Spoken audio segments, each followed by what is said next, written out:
महाप्रभु राधा बाबे विपुल হয়ে বৃন্দাবনের সূর্য পূজা লীলা স্মরণ করছেন আর মহাজন সেই গৌর হরির চরণে মিনতি করছেন সেই রাধা গোবিন্দের একাকৃতি আমার গৌর হরি সেই যুগল চরণ যেন জন্মে জন্মে আমি পক্ষে ধারণ করতে পারি। তারা মহাপ্রভু ব্রজভাবে বিপুল হয়ে বৃন্দাবন লীলা স্মরণ করছে।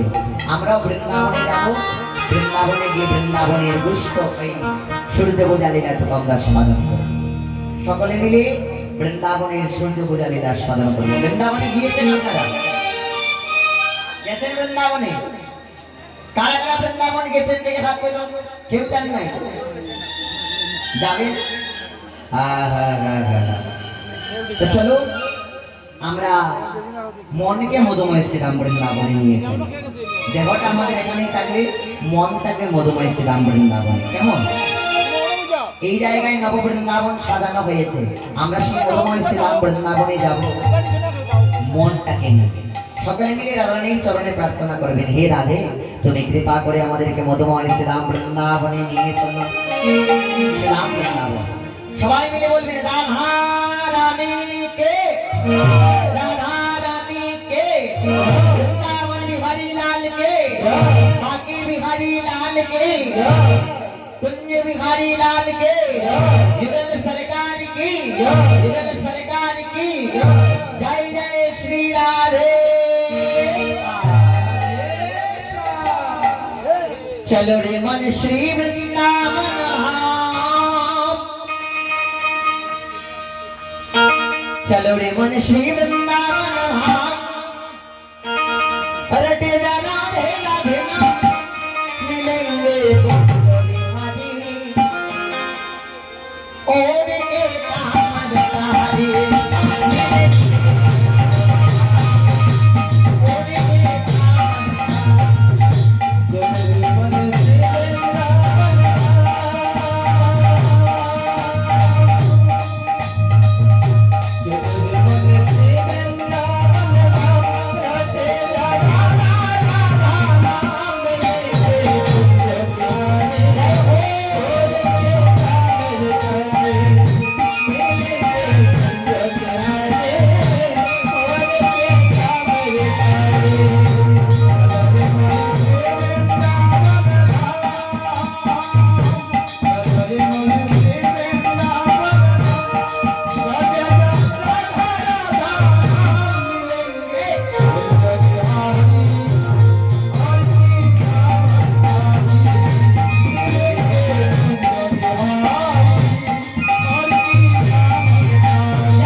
बांके बिहारी लाल की रमन लाल की कुंज बिहारी लाल की जीवन सरकार की। মানুষ হাজার হাজার টাকা খরচ করে বৃন্দাবনে যেতে পারে না, 4-5 বার টিকিট করে বৃন্দাবনে যেতে পারে না। কেন জানেন? বলে রাধারানীর কৃপা হয় না।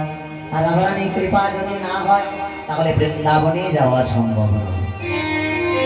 কতবার টিকিট মিস হয়ে যায়, ট্রেন মিস হয়ে যায়, নিজেও সুস্থ হয়ে যায়, পরিবার অসুস্থ হয়ে যায়, বৃন্দাবন যেতে পারে না। কেন?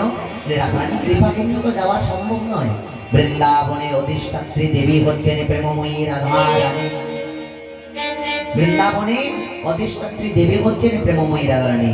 আর এই প্রেমময়ী রাধারানীর কৃপা যদি না হয় তাহলে বৃন্দাবনে প্রবেশ করা যাবে না। বোঝা গেল? তাই সকলে মিলে রাধা চরণে আশ্রয় নিতে হবে, রাধারানীর চরণে মিনতি করতে হবে। সবাই মিলে বলবে আমাদের সঙ্গে, রাধা রানী কে জয়, বৃন্দাবন বিহারী লাল কি। মানুষ এত টাকা খরচ করে টিকিট করেও যেতে পারে না, আর আমরা তো বিনা টিকিটে যাব, তাহলে আমাদের তো আরো বেশি কৃপার প্রয়োজন, তাই না? সকলে মিলে বলবেন আমাদের সঙ্গে, বৃন্দাবন বিলাসিনী রাই আমাদের। জানেন বৃন্দাবন বিলাসিনী, জানেন না? হ্যাঁ জানেন? বৃন্দাবন বিলাসিনী রাই আমাদের। বৃন্দাবন বিলাসিনী রাই আমাদের।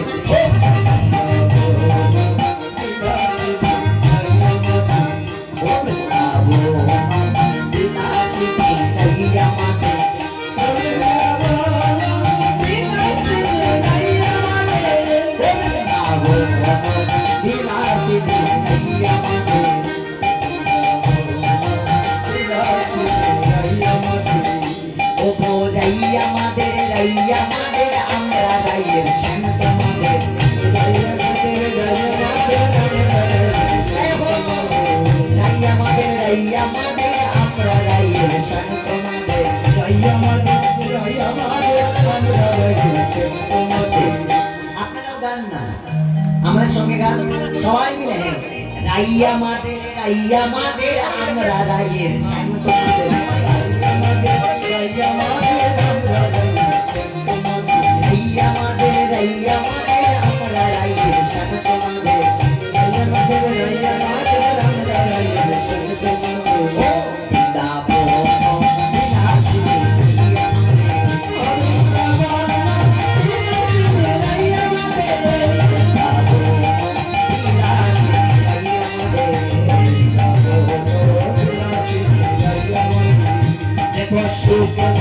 আমার কৃষ্ণের মাথায় ময়ূর পাখা, শুধু বলে আমার কৃষ্ণের মাথায় ময়ূর পাখা, এই সুখে বলে আমার কৃষ্ণের মাথায় ময়ূর পাখা,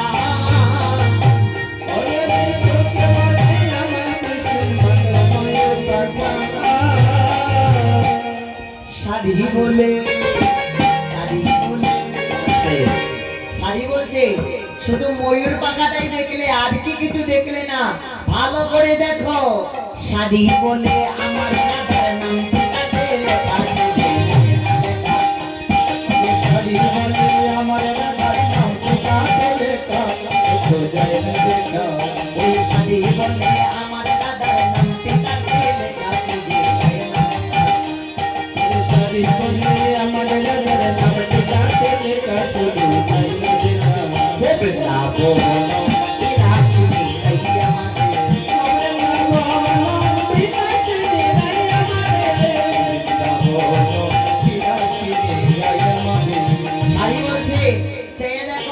শুধু ময়ূর পাখা দেখলে আর কিছু দেখলে না, শাড়ি বলে আমার রাধার নামটি তাতে লেখা, আমার রাধারানীর নাম তার মধ্যে লেখা রয়েছে ময়ূর পাখা, এটা তো দেখো। সুখ বলছে আরো আছে, আমার কৃষ্ণের আরো গুণ আছে। বলে কি গুণ? বলে চেয়ে দেখো। সুখ বলে আমার কৃষ্ণের চূড়া বানে গেলে, সুখ বলে আমার কৃষ্ণের চূড়া বানে গেলে, সুখ বলে আমার কৃষ্ণের চূড়া বানে গেলে, সুখ বলে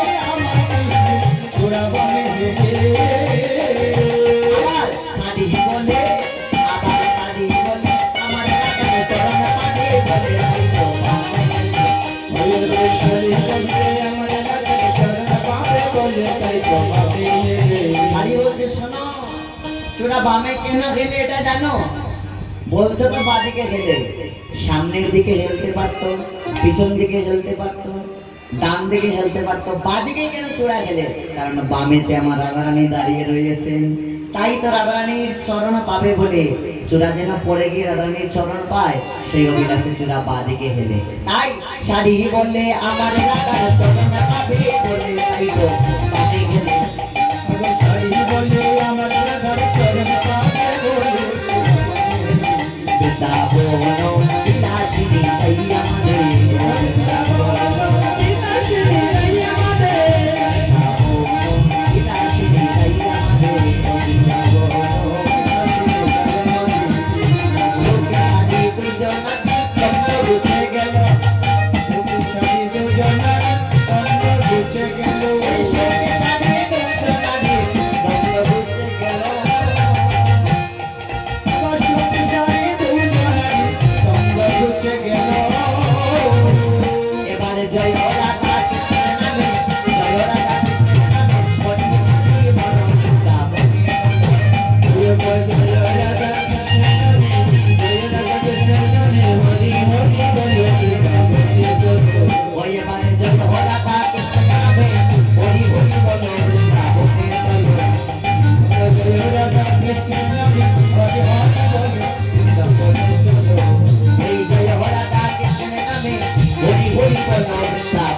মধুময় শ্রীরাম বৃন্দাবন। মধুময় শ্রীরাম বৃন্দাবনে ভগবান আমার সকালবেলা বেণুবৎসবনকে সঙ্গে নিয়ে দুষ্ট গোচারণে গিয়েছেন রাখাল বালকদের সঙ্গে। আর বৃন্দাবনে বৃষভান রাজনন্দিনী রাজনন্দিনী অপার করুণাময়ী রাধে, অপার করুণাময়ী রাধে। বৃন্দাবনের প্রেমময়ী রাধারানী আমার,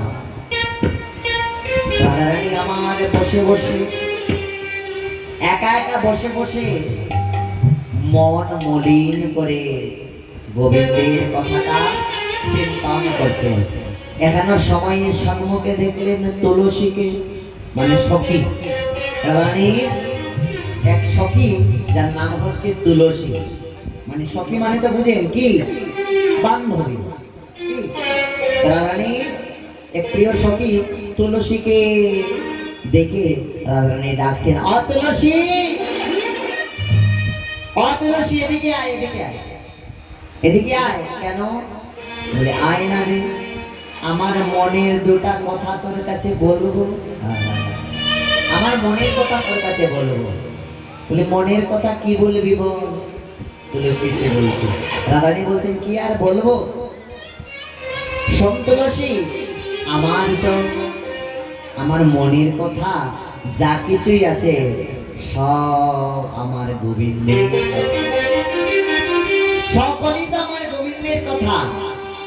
এই জগতে আমরা কত কথা বলি, এই বাড়ির কথা, ওই বাড়ির কথা, এর কথা, ওর কথা, এর নিন্দা, ওর নিন্দা, এই সব তো আকলাকু কথা। তাহলে ভালো কথা কি? বলি মধুর কথা। এই জগতের সব থেকে মধুর কথা, উত্তম কথা, সে হচ্ছে একমাত্র আমার গোবিন্দের কথা, মানে কৃষ্ণ কথা। তাই তো মহাজন বলছেন, দেখো আদিরাধিকার উপসী লইয়া তুলসী প্রভু মধু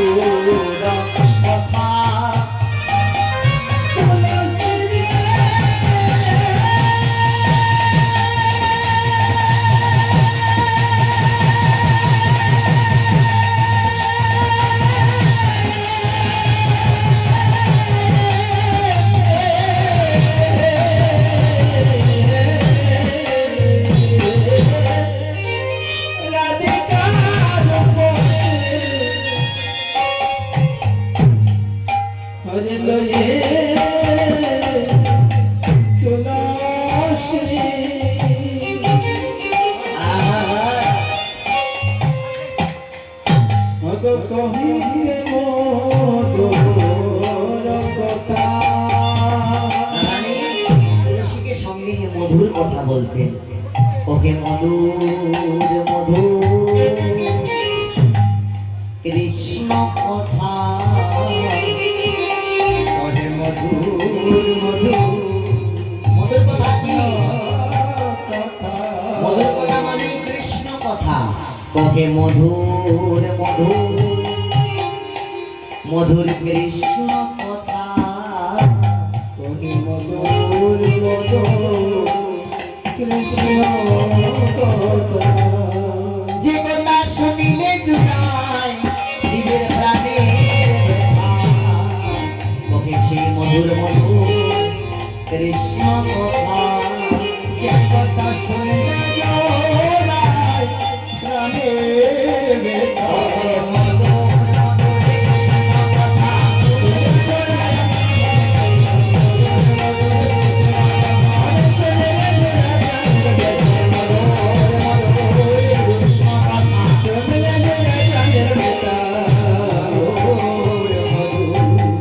কৃষ্ণ কথা, রানী তুলসীকে সঙ্গে নিয়ে মধুর মধুর কৃষ্ণ কথা আলোচনা করছে। আর কৃষ্ণ কথা আলোচনা করতে গিয়ে বলছেন, ও তুলসী, তুলসী তুই কাননে গমন কর, নাগর শিখর যথা।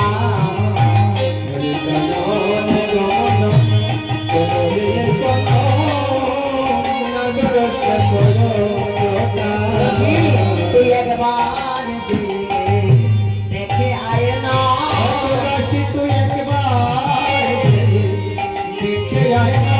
আমার পরাণ বধূ কেমন আছে। তুই একবার দেখে আয় না, আমার প্রাণ বধূ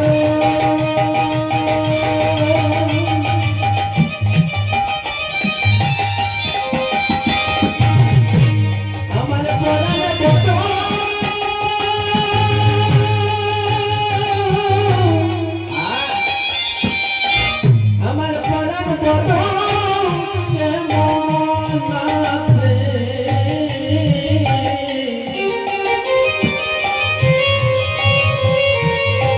ও বলিও তো রসি একবার দেখে আয় না। রানী তুলসীকে বলছে, ও তুলসী তুই যা না রে, একবার গিয়ে দেখে আয় আমার প্রাণ বধূ মানে আমার প্রাণ গোবিন্দ কেমন আছে। আমার মনে বলছে আমার গোবিন্দ বোধহয় বেশি ভালো নয়। কেন কেন ভালো নয়? কারণ চেয়ে দে, রবি কত তাপ দিচ্ছে, মানে ঘন রুদ্রের তাপ। এই রুদ্রের তাপ যখন গোবিন্দের বদনে এসে লাগছে, তখন আমার গোবিন্দের চাঁদ বদনটা মলিন হয়ে যাচ্ছে। তাই তুই একবার গিয়ে দেখে আমার প্রাণ গোবিন্দ কেমন আছে। তুলসী বলছে, না না না না না, এ কি বলছিস? না আমি যেতে পারবো না। এমনিতেই গোটা বৃন্দাবনের সবাই আমাদেরকে কৃষ্ণ কলঙ্কিনী বলে ডাকে, আর তার মধ্যে এই দিন দুপুর বেলা যদি ওই গোবিন্দের খবর নিতে যায়, নন্দের বেটা কালো কৃষ্ণের সঙ্গে যদি আমি দেখা করতে যাই, তাহলে তো আর কলঙ্কের সীমা থাকবে না। তাই রাধে আমি যেতে পারবো না। কেন? তোর গোবিন্দ তো তোর মন্দিরের সম্মুখ দিয়ে গিয়েছিল কৃষ্ণ গোচারণে, ভালো করে দেখলি না কেন? বলে দেখেছি, তবে ভালো করে দেখতে পারিনি। কেন? বলি গুরুজন আঙ্গিনায় ছিল, তাই আমি ভালো করে দেখতে পারি নাই তাকে। আচ্ছা বল না সখী, তুই একবার গিয়ে দেখে আয়, একবার গিয়ে দেখে আমার প্রাণ গোবিন্দ কেমন আছে। রানী আকুলিত বিকুলিত হয়েছে। তুলসী বলছে, না না আমি যেতে পারবো না। এমনিতেই লোকে কৃষ্ণ কলঙ্কিনী বলে আমাদেরকে, আর এই দিন দুপুর বেলা গেলে আর কলঙ্কের কি কোনো সীমা থাকবে? কি করা যায়, কি করা যায়? রাধারানী বলছেন, ঠিকই বলছে, যাবি না? ঠিক আছে, তোর কোনো দোষ নেই তুলসী, দোষটা তো আমার কপালে। আমার কপালটাই মন্দ, আমার কপাল মন্দ। কেন? বলে কারণ শোন, কারণ হলো একটাই, যে আমার কপালে গোবিন্দ দর্শন নাই। শাস্ত্রে শুনেছি, সাধুকে শুনেছি, মেঘাচ্ছন্ন দিন প্রভুর দুর্দিন নহে, কৃষ্ণ কথা বিহীন যেদিন, কৃষ্ণ দর্শন বিহীন যেদিন, সেই দিন হচ্ছে সব থেকে বড় দুর্দিন। তাই সখী আমারই কপালটা মন্দ। আমি যদি চুয়া চন্দন হইতাম, আমি যদি চুয়া চন্দন হয়ে জন্ম নিতাম, যদি চুয়া চন্দন হইতাম, আমার বধুয়া রঙে মাখা রইতাম। আমি যদি চুয়া চন্দন হয়ে জন্ম নিতাম, তাহলে গোবিন্দের অঙ্গে মাখা থাকতাম। আর যখন ঘন রৌদ্রের তাপ গোবিন্দের বদনে লাগতো, তখন ঘেমে গিয়ে গোবিন্দের চরণে পড়তাম, তখন আমার জনমটা ধন্য হতো। কিন্তু না, আমি তো চুয়া চন্দন হতে পারি না। মানলাম চুয়া চন্দন হতে পারলাম না, কিন্তু যদি আমি রাখাল হইতাম, যদি আমি রাখাল হইতাম, বধুয়ার সঙ্গে ঘুষতে যাইতাম। আমি যদি রাখাল হতাম, তাহলে প্রাণ গোবিন্দের সঙ্গে নেচে নেচে ঘুষতে যেতাম, কেউ আমাকে কিছু বলতো না। কিন্তু না, আমি তো রাখাল হতে পারি নাই, আমি হয়েছি নারী, আমি হয়েছি নারী। যদি নারী না হতাম, যদি রাখাল হতাম, তাহলে গোবিন্দকে নিয়ে যেখানে সেখানে ঘুরে বেড়াতে পারতাম, কেউ কিছু বলতো না। কিন্তু নারী কুলে জন্ম দিয়েছে আমাকে বিধি, এবার আমি তো যেখানে সেখানে যেতে পারি না। তাই রানী বলছেন, শোন, যদি নারী না করি তো বিধি, যদি নারী না করি তো বিধি, তবে আমার গোবিন্দ ঘেন গুণ নিধি। আমি লইয়া ফিরিতাম দেশে দেশে দেশে, যদি নারী না করি তো বিধি, তবে গোবিন্দ ঘেন গুণ নিধি, লইয়া ফিরিতাম দেশে দেশে। তাই সখিরে, আমাকে তো বিধি নারী কুলে জন্ম দিয়েছে, মানলাম নারী কুলে জন্ম নিয়েছে, তাও মেনে নিলাম। কিন্তু এমন এক ঘরে আমার বসবাস, বাগিনী সমাজে আমার বসতি, বাগিনী সমাজে আমার বসতি। বাগিনীকে বলে শাশুড়ি বাগিনী, আর আমার ননদিনী কাল সাপিনী। একদিকে বাগিনী, একদিকে সাপিনী, মানে নাগিনী। এই এগুলোর মধ্যে থেকে আমি কেমন করে কৃষ্ণ ভজন করবো বল? এমন এক ঘরে আমার বসতি, যেই ঘরে তিনটি কাটা। কোন কোন কাটা? আয়ান ঘোষ, জটিলা, কুটিলা। যেখানে কৃষ্ণ ভজন করাটা তো দূরে থাক, কৃষ্ণ ভজন করতে মানা, কৃষ্ণ বদনে তাকাতে মানা, কৃষ্ণ বলে কাটতে মানা, নীল শাড়ি পরিতে মানা, নীল আকাশে তাকাতেও মানা, চোখে কালো কাজল করতে মানা। কেন? বলি এইসব চিহ্ন দেখে যদি ওই নন্দের বেটা আমার গোবিন্দের কথা মনে হয়ে যায়, তাই এই সব আমাকে নিষেধ করে রেখেছে। এমনই করে আমার বসবাস। তাই রাধারানী কি করতেন? আমরা তো কৃষ্ণ ভজন করার সুযোগ পেয়েও ভজন করি না, কিন্তু রাধারানী কৃষ্ণ বলে কাঁদতেও পারতেন না। এমন ঘরে বসতি করতেন রাধারানী। কি করতেন রাধারানী জানেন? রাধারানী আমার শুকনো লাকড়িগুলোকে ভিজিয়ে দিতেন, ভিজিয়ে তারপর উনুনে দিতেন। মানে উনুন মানে বুঝেন? চুলো, আগুন, আগুনে দিতেন। তো ভিজে লাকড়ি আগুনে দিলে কি হয়? ধোঁয়া বের হয়ে আসে, আসে না? যখন ধোঁয়া বের হয়ে আসে, তখন রাধারানী হা কৃষ্ণ বলে কাটতেন। জটিলা বুড়ি দৌড়ে আসতো, কুটিলা দৌড়ে আসতো, কি হলো বৌমা, কাটছো কেন? ওই নন্দের বেটা কেড়েছিল, আর কথা মনে হয়েছে নাকি? বলে না মা, না না না। তাহলে কাটছো কেন? বলে দেখতে পাচ্ছেন না লাকড়িগুলো ভিজে আছে, আর ভিজে লাকড়ি যখন উনুনে দিয়েছে ধোঁয়া বের হয়ে আসছে, এই ধোঁয়া চোখে যখন লাগছে নয়ন জল আসছে। তাই জটিলা বুড়ির কাছে বলছেন রাধারানী আমার, ওই ভিজে লাকড়িগুলো থেকে যে ধোঁয়া আসছে, সেগুলো যখন চোখে লাগছে নয়ন জল আসছে, তাই আমি কাঁদছি। তাই রাধারানী আমার ধোঁয়ার ছলনা করে গোবিন্দের নাম করে কাটতেন।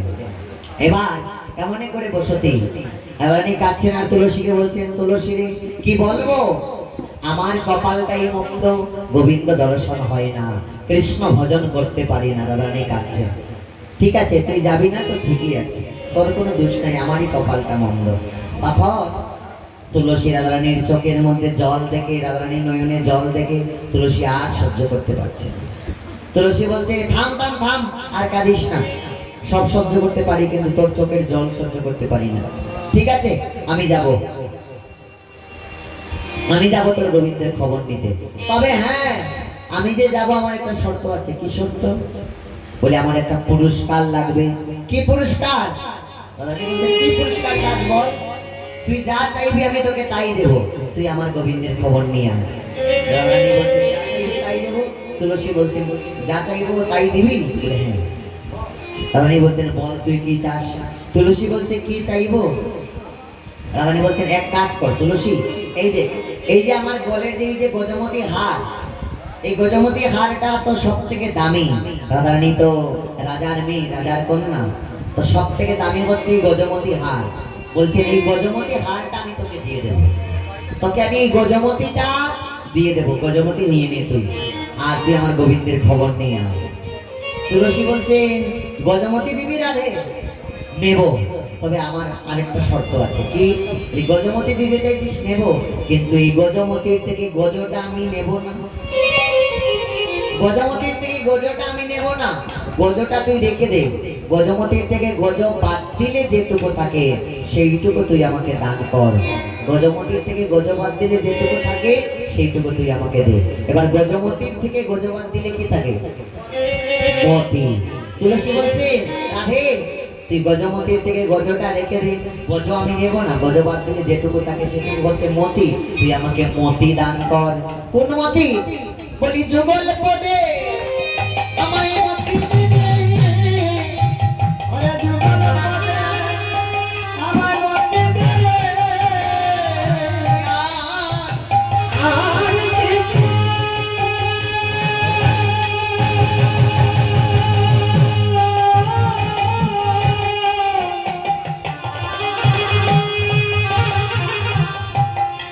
আমি চাই না রে।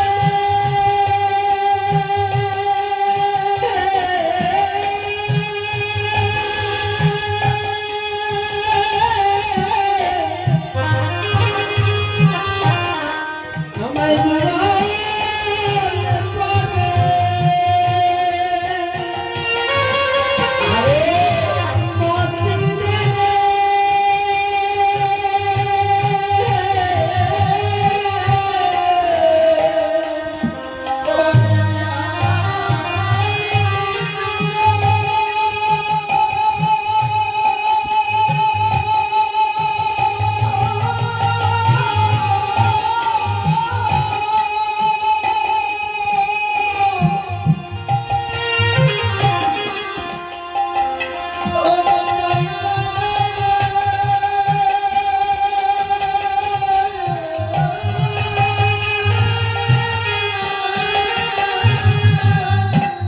আরে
রাধা গোবিন্দের কাছে যদি কোনো কিছু চাইতে হয় আমাদেরকে এই লীলা থেকে শেখা উচিত। তুলসী আমাদেরকে শিক্ষা দিচ্ছে এই যারা জগতে কোনো ঐশ্বর্য চেয়ে কোনো লাভ নাই।